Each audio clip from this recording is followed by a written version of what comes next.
Hi అండి, అందరికీ నమస్తే.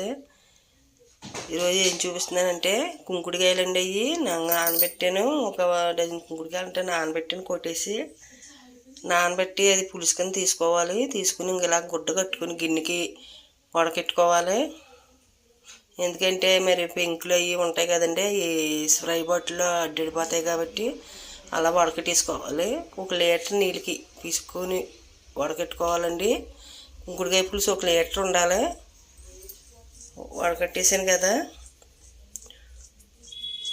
ఇప్పుడు ఇవి తీసేయాలి. గుడ్డ తీసి దాంట్లో నీమాయిలు, పసుపు, బేకింగ్ సోడా వేసుకోవాలండి. 1 స్పూన్ బేకింగ్ సోడా, 1 స్పూను నీమాయిలు, 1 స్పూను పసుపు వేసుకోవాలి. వేసుకుని బాగా కలుపుకోవాలి.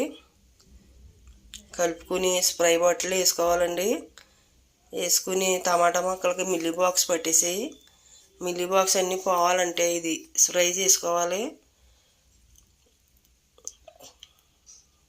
చూడండి, బేకింగ్ సోడా,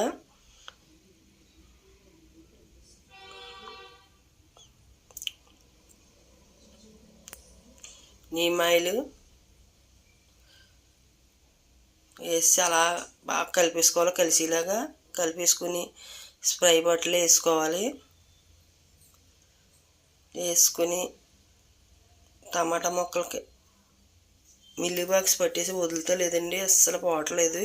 ఎన్ని చుట్లు ఫ్రై చేసినా 3వసారి ఇది చేస్తాం. చూడండి ఎలా ఉన్నాయో, తెల్లగా పట్టేసినాయి కదా. దానికి శుభ్రంగా అలా స్పీడ్గా కొడితే మిల్లీ బాక్స్ రాలిపోతాయండి. ఇంకా చూడండి తెల్లగా పట్టేసినాయి. ఈ కొడటం వల్ల పూత రాలిపోతుంది, పిందులు రాలిపోతాయి, కాయలు సైజు పెరగవండి, కాయలు కూడా ఎదగవు. మనం వీటిని వదలగొట్టుకోకపోతే మొక్కలు కూడా చచ్చిపోయే ఛాన్స్ ఉంటుంది. చూడండి, మాడిపోయినట్టు అయిపోతున్నాయి కదా మొక్కలు. ఆ వీడియో నచ్చితే లైక్